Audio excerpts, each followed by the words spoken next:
everybody. I am Fischer. I am a senior digital strategist at OHO, and I am here to talk to you today about SEO strategy in the age of AI. And the good news is that not a lot of things are drastically different, but there's a lot of shifting emphasis, is what I should say. And why does this matter? Because, you know, the Wall Street Journal has gone as far as to say, Googling is for old people. So increasingly what we're seeing is that users are just going to other places first to start their searches. For products, they're going to places like Amazon or other retailers where they feel like they have a good chance of finding what they need.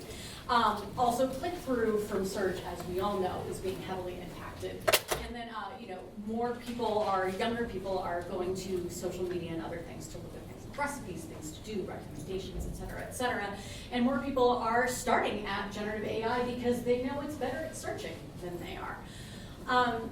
So we've done some research at OHO that is available on our website about how students are using AI in their college search and other things. So increasingly they're using it more and more. We've seen a big uptick in the past couple of years, so it's risen 10 to 15% from the last time we asked in 2023. 77% of our respondents use ChatGPT. It is dominating the space as to what people prefer to use right now. About 31% are Google Gemini, so that is in second place because you see it's kind of far behind. Mostly, what are they using it for? So things like helping them with their homework, helping them as a writing partner, turning to chatbots to research schools and using them to compare multiple institutions, and also asking questions about tuition, admissions requirements, campus life, and academic programs. So you can see there's sort of a broad impact on things that you usually would have gone to a school website for. And now even search engines are including a lot of Gen AI summaries in their search results, which means less traffic coming from those results and risk that information showing up in that summary for a given institution isn't accurate or is pulled from a source that's not the school. So it used to be thinking, well, we can make sure that search is pulling the right information from our site. We'll use structured data. We can lean into some of these technical SEO things. However, AI doesn't use structured data. It doesn't care about it. And if you ask it how it's searching for things, it's going to tell you that. And it reads the site to find out what you need, which means more than ever, what do? We have to, learn how to, pivot. So strategies to optimize your university websites and content to lean into the Gen AI-driven search ecosystem, where and how you can appropriately use Gen AI to help you in your SEO work, and how you can balance some of those ethical considerations that go along. So the biggest shift is shifting to a visibility mindset. It used to be you want to show up in search and rank highly so that you get those clicks. Now it's about how you're going to be visible when people are having those conversations with generative AI or making those searches and reading the summaries, where it is representing your institution in a way that you want and that is also accurate. And that begs the question, what do you want to be known for? Gone are the days where people are just going to be plugging in and looking in a directory as to what schools offer what programs. So you have to really know and have a clearly defined brand message architecture and content strategy for your schools that really talk about things like knowing what your core value and missions are, what popular areas of studies of program that you have, who those highlight leadership and faculty members at the institution are, and offering those key value propositions, understanding what people are saying about you, what's memorable about your school, and what you do. What do you do? What does your school do outside of just academics? Knowing that is going to be really key because people are going to be going into chat and asking, about the type of schools they want to go to. What's a good school for? Enter that major here. What's a good school for if I want to have a very active social life? So if you don't already know that, lean into where you're already strong. And how you find out where you're already strong is looking at things like what Gen AI already knows about you and thinks, who you are. What you already rank well for in search, what you already rank well for in the different rankings for colleges and universities. What your students and alumni say when they ask, hey, what do you tell people about the school? What was most memorable about your experience? Any awards, recognition, facts, and figures. And using that as the rising tide to raise all your boats. If you say, well, we really want to be known as a, as a high-level research institution, but right now people mostly know us for our accounting program. You know, lean into what works for you now, and then use it to bring awareness to that area where you're trying to grow. So what really matters here, and what AI is looking for, is not very different from what search is looking for in terms of experience, expertise, authoritativeness, and trust. This was coined by Google. This is what Google cares the most about when it comes to rankings. And thinking about trust is really key, making sure your content is accurate, reliable, and trustworthy on this topic, and also a primary resource, which means written by a person. And you really can't replace experience, expertise, and authoritativeness with things that you're churning out by AI. And a way to think about this all is through topic clusters. So that thing that you want to be known for is what's at the center here. This is your pillar content. For a lot of schools, it might be something like one of your premier programs that's really popular, or this could be something for your mission and values. So that is, one of the key pages. It probably already gets a ton of traffic. You probably show up really well in search for it. You maybe even have some, good ranking credentials around that. And you're having components and other things on your site where you're writing about things that are related to this. You have your alumni profiles. You have research that you're writing about. You have news articles. All of this has supporting and complementary keywords that are feeding back into your pillar content. And where the real magic happens is the interlinking between it. And that is where a lot of your site components are going to do some of the lifting for you or for your clients in terms of being able to provide that links between related content and the content that you want to elevate to those users. So like I said, if you know that you have a page that has a lot of authority, ranks well, gets a ton of organic traffic, that is the place to put the thing that you want more people to know about, because that's where people are already going. Find an authentic way to incorporate it into that. Find a way, that you can elevate that. And this, all these different pathways between those pages, the more those users click around and see those things. AI cares about that. It's also going to see those things for itself when it's skimming that page and going to the thing and understanding where it is that it should be going on your site to learn more about your institution. Another thing that AI really cares about is something that we've always known is really core to good user experience in terms of content, which is accessibility, readability, and being semantically rich. So accessibility, AI doesn't want to read your PDFs and it can't really view your videos and images. What it wants to do is just be able to read the page and to synthesize what that means. And that comes down to readability and being semantically rich. Readability meaning that it's easy to read, and semantically rich meaning that when something reads it, like AI, there's no way that you can come away from reading that paragraph or that chunk of text and having any misunderstanding about what it is, the subject of it is, what the thrust of it is, and what it all means, and how to summarize it later. So part of that feeds into, is Gen AI smarter than an 8th grader? And you'll hear this from a lot of reasons why students love to rely on AI. They'll say, it's smarter than me. It's not smarter than you. It's just better and quicker at doing certain things like searching. So AI does have that preference for things that are easy to read. It is that golden rule of writing at an 8th grade level to make things very readable and accessible for your users so they can understand it and read it quickly so that they're not having to digest a bunch. So AI loves to look to that too. And it also reduces the chances that it's going to summarize your content in an accurate way or in a way where the user's not going to understand what you mean either. Keeping it simple, so aim for that 8th grade level when you are writing your digital content. Use a free Hemingway editor. I love using this thing. It's a very visual way to understand how you can improve your readability. But also a huge thing that institutions often do, avoid those acronyms, avoid the jargon, avoid using institutional phrases like the name of your team, because that person who's reading it and the AI is not going to know what that means quite yet, and so it's just going to pull it into the summary, and the person reading is going to go, it doesn't make any sense. And also providing context to prevent that confusion and increase specificity. That's really important for those AI summaries. And don't be vague. There's too often where you read something on a site and you're like, that doesn't mean anything. And AI doesn't care about that, and it's going to skip right over it. So tips for your content strategy. In the rise of AI, there's so many people who are like, well, you want to appear better in AI, just throw an FAQ on that page. No!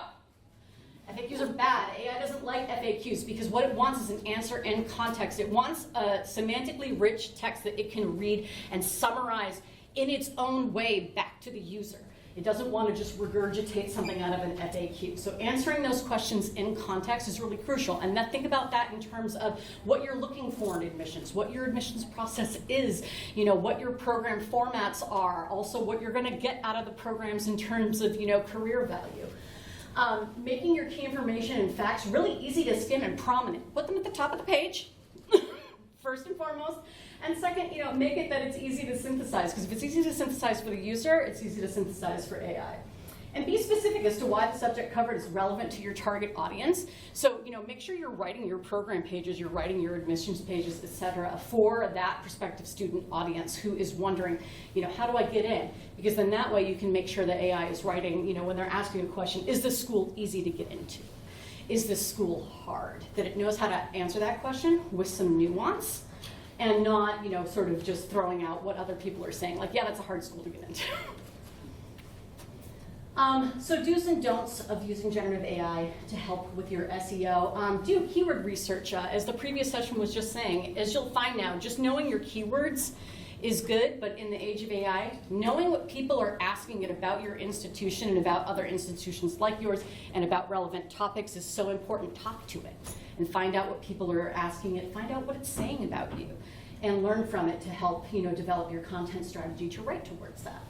And do use it as a writing partner to speed up your writing process. I love to use it to write meta descriptions for pages, because I can say, hey, write a meta description for this page with this many characters. It'll spit out something that then I can edit in about half the time that it would take me to just sit there and try to do it myself.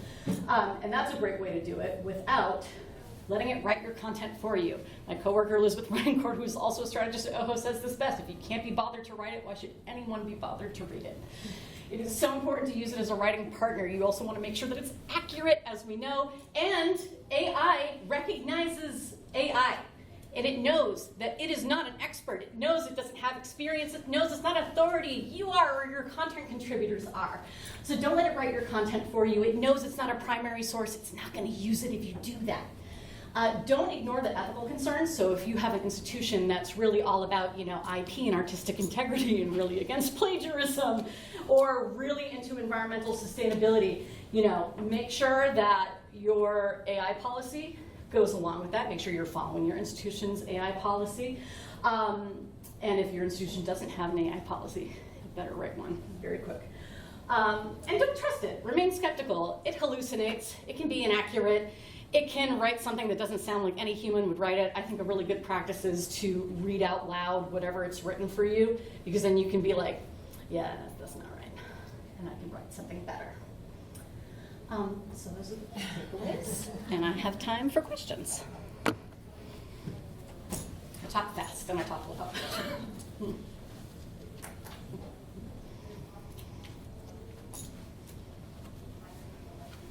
Go ahead.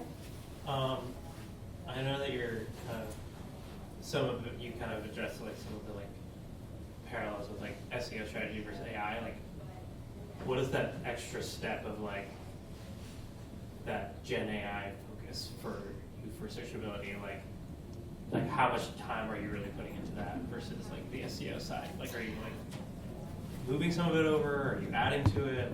I think it's more trying to write for Google, like so many people used to, and instead write for a person, because AI is trying really hard to act like a person.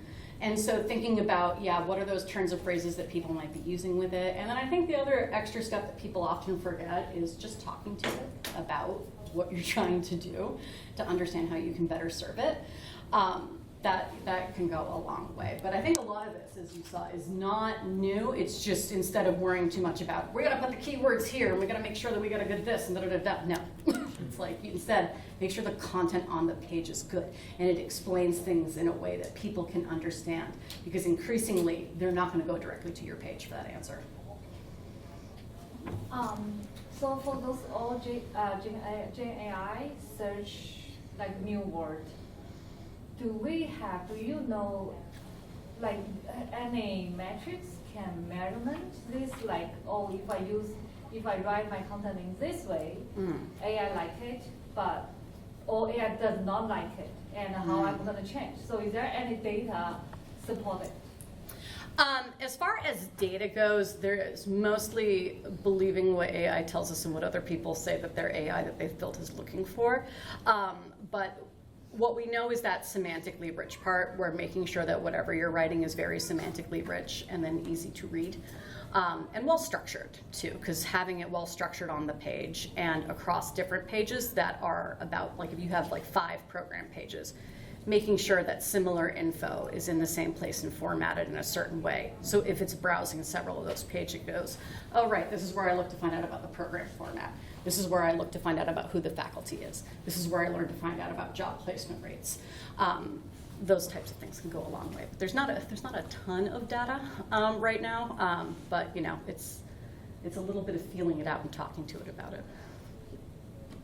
I wanted to ask about, you said the generative AI does not use structured data at all? It doesn't look at it? It says it does not. Okay, because there's so much debate out there about it, and I thought a couple had said that they do look at it and take it into account.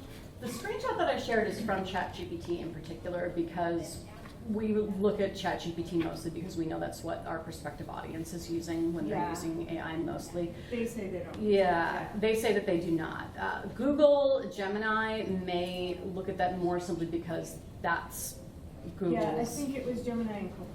Yeah, it's so, you know, it's one of those things where taking it into, you know, they can take it into consideration, but more and more AI really wants to, you know, read something on a page and then summarize it or reword it or rephrase it. Yeah, just because I think a lot of people are trying to be like, no, we're future proofing. I know, I get that's the usually when people are like, oh, it's AI, let's just use structured data, Yeah, and it's yeah, like that's can help, but it's, you know, in terms of some of the bots, but it's, you know, for the most part, worry about what's on the page way more. Okay. So what does schema play in a role in this? Like, I've been reading, you know, how you have to have schema on your site set up And that's what properly. it is, yeah. And, like, Yeah. and then now, it's like, we don't look at structured data. So, like, is it architecture, the schema? Like, what is the role For a lot of the schema? colleges and universities that I work with, they have a lot of limited time and resources to put into this stuff. And so I always say, if you have limited time and resources, worry about what's on the page for your end user and that you know AI is going to look at anyway, rather than too much trying to serve the robot. Because it's one of those things where that's going to be, especially if it's in context, semantically rich, a way of providing it information that it, you know, it's going to look at and it benefits sort of everybody, as opposed to trying to get to the bottom. Yes. So, true confessions, I like frequently asked questions as a health comms person because it seems like an easy way to get people the information they need really concisely. And I know you said that that's not really best practice with AI, so could you just say more about like Yes. what's sort of wrong with that? Often FAQs end up being really fragmented and siloed, where there's like a bunch of different FAQs spread all over a site, and often they're not in any particular order, and there's a bit of randomness in terms of what kind of question is there. If you sort of have one FAQ to rule them all on your site, and it's very comprehensive and very logical, and users actually are finding value in it, it's not a bad thing, and it's something that AI can use. And I think that FAQs make a lot of sense when you're a company that sells products and there's one for each product on the page, right? Because those are specific questions about that specific thing. But usually, it is better to have answers and context for that reason of AI is sensitive to people. It's not just looking for the question match so much as search would. It's looking for the right information. And so finding it in context is usually better for it in terms of what it thinks is going to be the best answer. If that's a... Yeah, go ahead. I have a question about, like, the first bullet point about, you know, your users are using Gen A for search. How do you know what, you can't get, ChatGPT, you can't get analytics, like the same way you can get the search, Yeah. Google tells you what people are searching for. But you were saying a little bit earlier about how you can How do you know what the conversation is? So no, there's not a lot of data, and Yeah. even the referral data that you can get out of Google Analytics from it is limited. Yeah. I think the best thing to do right now is it's a little bit like if you're trying to figure out if the billboard that you put up along the highway is effective, where you're looking for lift as it relates to some of those topics and campaigns. And I think the other thing is I like to talk to it in terms of what are people asking, what are people saying, is that 100% accurate? It's not really super data rich, but it is at least going to give me something to go on.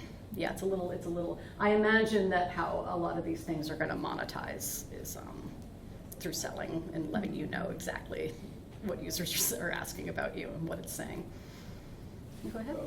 Quick question. I was wondering, can you speak to, like you have a use case of like a high school junior going and using ChatGPT to go research some colleges. I was curious, in your experience, have you seen sort of high schools or other things like have policies around using ChatGPT or not using it? Like are high schools that ban it or high schools that adopt it? I mean, there's definitely, anecdotally, there's schools that say, you're not supposed to use it with your work, or they have policies that are similar to how they've had policies for a long time about things like Wikipedia, in terms of like, it's not a primary source. And it's something that, be careful about plagiarism and checking your work and, being able to, warning people about, academic honesty, integrity, what's the word? Anyway. But as far as what we know, like I was saying before, as to why they're using it, often students will use it as a first step before going into search for something, because they know that AI is better at searching than they are. And that's usually because if you're old like me, and when you were in college had to take a Boolean search class to find out how to use search in the first place, you're really good at searching. Because you know how to be like, oh no, these aren't the results I want, I'm going to do a this and a plus and a minus and a question mark and quotes and da-da-da-da, and know all of that stuff. Kids these days, they don't know that. And so when they say, no, I Googled it and nothing came up, and people are like, they didn't try hard enough, I'm like, they don't know how to try harder. So ChatGPT is a godsend for them, because they can go to it and be like, here's my question that's probably not perfectly phrased, and then ChatGPT is like, okay, here's how you search for that, and here's some resources to get you started. So, that's why I say it's like, never think that it's smarter than you, but a lot of students are kind of assuming that it is, and it's a little bit about teaching them, why it's better at these things. And I certainly wish that schools would teach people how to use it responsibly, as opposed to just like banning it outright. Or just teach kids Boolean search, which nobody. When I tell my friends 12-year-olds about this, they like their eyes glaze over and they don't. Yeah. It's like, if you use parentheses, yeah. Go ahead. I know we're running late on time. I'll try to be brief. I'm a bit of what I like to call a recovering AI naysayer. I don't trust it, and ethical concerns outweigh a lot of my personal usage. But I'm trying to be more open-minded. And so one of the things you mentioned was having an AI policy, or if you have, if you're working for an institution that feels like a lot of its core values go against some, or align with ethical concerns, how do you navigate like catering to those concerns while at the same time not just like being left behind? Because if search engines are the ones who are determining how this AI is being used to crawl your sites, but you feel like you don't want to engage with that, or you're institutional, on the institutional level, it feels important to like draw a line in the sand here. How do you progress beyond that sort of stalemate? Now, I'll preface this by saying I'm not a policy expert. However, I think that there's a really good analogy to, I think everyone can remember about like 10 years ago when there were a lot of lawsuits around how people were exploiting their interns because they were doing work that should be paid and they weren't paying them. That's AI. It should help you, but not at the expense of your own experience and expertise in doing work that you otherwise should be paying a person to do. It can also be looking at it like it's a high-powered it's a high-powered, like, you know, what do you call that? Spell check and grammar check and that sort of a thing, where it's something that you can use as a tool, but it should never be just entirely taking over the task for you. I think that that's a good place to start for a lot of places. But yeah, as I said, I'm not a policy expert, and of course, if you deal with private data at all or anything like that, you know, beware. And the example you gave, like, if you work for a climate policy center, which is now coming to MIT Sloan, like, how do we justify ignoring concerns like that?